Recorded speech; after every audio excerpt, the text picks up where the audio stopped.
नहीं है तो आप कल्टीवेटर से भी अच्छी जुताई इसकी कर दें। दूसरी जुताई से पहले अगर हो सके तो आप गोबर की खाद डाल दें।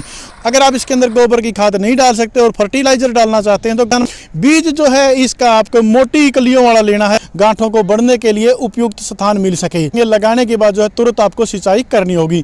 आपने गोबर की खाद डाली है तो इसके अंदर जो है आपकी दीमक लग सकती है। सारे किसान भाइयों ने राम राम। किसान भाइयों, खेत किसान यूट्यूब चैनल में मैं सत्यनारायण ब्यान आपका स्वागत करता हूं। आज बात करेंगे लहसुन की खेती के बारे में।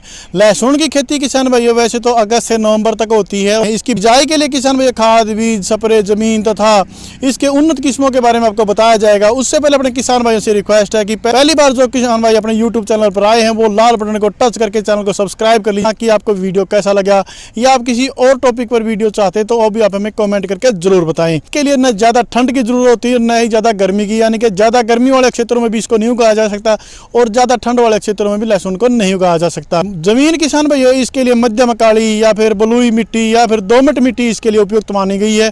ज़्यादा सख्त मिट्टी इसके लिए उपयुक्त नहीं मानी गई क्योंकि यह जो है कंद वाली फसल है और ज़्यादा सख्त मिट्टी के अंदर इसका कंद बैठता नहीं है तो आपको समस्या होगी। खेत की तैयारी में आपको सबसे पहले गहरी जुताई करनी चाहिए। मिट्टी पलटने वाले हल से भी कर सकते हैं क्योंकि यह कंद वाली फसल है और इसकी जड़ें 20-25 सेंटीमीटर तक जाती हैं, तो मिट्टी पलटने वाला हल इसके लिए बेहतर है। उसके बाद हो सके तो आप इसके ऊपर 1-2 बार रूटावेटर लगवा दें। अगर रूटावेटर आपके पास नहीं है तो आप कल्टीवेटर से भी अच्छी जुताई इसकी कर दें। इसके अंदर ढेले वगैरह नहीं होने। दूसरी जुताई करें तो दूसरी जुताई से पहले अगर हो सके तो आप गोबर की खाद से 25 ट्राली आप इसके अंदर डाल दें। अगर आप इसके अंदर गोबर की खाद नहीं डाल सकते और फर्टिलाइजर डालना चाहते हैं तो किसान भाइयों आप प्रत्येक एकड़ के अनुसार 1 बैग यूरिया, आधा बैग आप पोटास का, आधा बैग सिंगल सुपर फास्फेट और आप 10 केजी इसके अंदर जिंक और 5 केजी सल्फर डाल सकते हैं। ये आप डाल सकते हैं। अगर इसके बाद आप इसकी अच्छी प्रकार से जुताई करके इसको ज़मीन में मिला दें। लेकिन आपने ध्यान ये रखना है जो यूरिया है वो सारा एक बार में नहीं डालना, उसका तीसरा हिस्सा आपको एक बार में डालना है। 2 हिस्से जो है आपको निराई गुड़ाई के इसमें डालने, जो निराई गुड़ाई पर आपको बताऊंगा। बीज जो है इसका आपको मोटी कलियों वाला लेना है, यानी कि ज़्यादा बारीक नहीं होनी। जितनी मोटी कलियाँ होंगी उतना ही आपको जो है अच्छा इसके अंदर ग्रोथ मिलेगी और आपकी कलियाँ जो है बाद में गांठें वगैरह बड़ी बनेगी। इसके बाद बात आती है कि इसके अंदर आपको बीज कितना चाहिए। इसके लिए किसान भाई आपको 400 से 500 केजी बीज जो है प्रत्येक हेक्टेयर यानी कि 2.5 एकड़ के लिए चाहिए होता है। और वो जो है आप मोटी कलियों वाला अच्छा बीज, स्वस्थ बीज लेकर के आएँ ताकि जो है आपके इसके अंदर लहसुन के अंदर बीमारियां कम से कम आएँ। बीज का आप उपचार जरूर करें। कार्बेंडाजिम है या मैकोजिब है उनसे इसका उपचार करें। उपचार करने के बाद ही आप इसकी बिजाई करें क्योंकि अगर आपने इसका उपचार कर दिया तो फिर इसके अंदर बीमारियां कम आती हैं। दूरी इसके लिए किसान भाई 10 सेंटीमीटर जो दूरी होनी चाहिए कली से कली की, ताकि इसके अंदर निराई गुड़ाई अच्छी प्रकार से हो सके और कलियों को बैठने के लिए, गांठों को बढ़ने के लिए उपयुक्त स्थान मिल सके। इसके बाद जो है आप जैसे ही इसको लगाएंगे, लगाने के बाद जो है तुरंत आपको सिंचाई करनी होगी। इसके बाद किसान भाई आप सिंचाई इसकी लगातार 8 से 10 दिन के अंदर करते रहेंगे।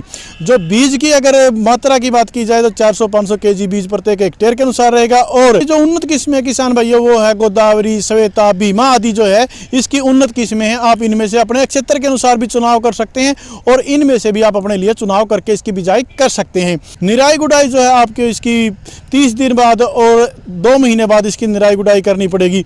जब आप निराई गुड़ाई करें तो यह और अच्छा बैठता है, यानी कि इसका कंद मोटा होता है और जो आगे आपके लिए बेनिफिट होगा। निराई गुड़ाई के बाद आप इसके अंदर खाद दे दें। जो नाइट्रोजन बचा हुआ आपके पास 1/3 एक बार में और 1/3 एक बार में। खरपतवार इसके अंदर बहुत उगता है। कारण ये है कि ये फसल जो है 7-8 दिन में उगती है और खरपतवार इसके अंदर दूसरे-तीसरे दिन ही उगना शुरू हो जाता है। तो खरपतवार नियंत्रण के लिए आपको इसके अंदर पेंडामेथ्रिन का आपको प्रयोग करना पड़ेगा, जिससे जो है खरपतवार का नियंत्रण हो जाएगा। भाई 50 से 70 क्विंटल तक निकल जाता है और यह जो है आपको अच्छे मुनाफा दे सकता है। गोबर की खाद डाली है तो इसके अंदर जो है आपकी दीमक लग सकती है। तो दीमक के लिए दीमक वाली दवाई जो है आपको 50 केजी प्रत्येक हेक्टेयर के अनुसार छिड़काव करना पड़ेगा। उसके बाद इसके अंदर दीमक वगैरह नहीं लगेगी। 4 से 5 महीने बाद उखड़वाएंगे। उखड़वाते हुए आपने ध्यान रखना कि इसके पत्ते ऊपर से सूखने शुरू हो जाएं, यानी कि पीले पड़ जाएं, तो आप इसको उखड़वा सकते हो। किस विषय पर और वीडियो चाहते हैं आप हमें कमेंट करके जरूर बताएं। जय जवान जय किसान।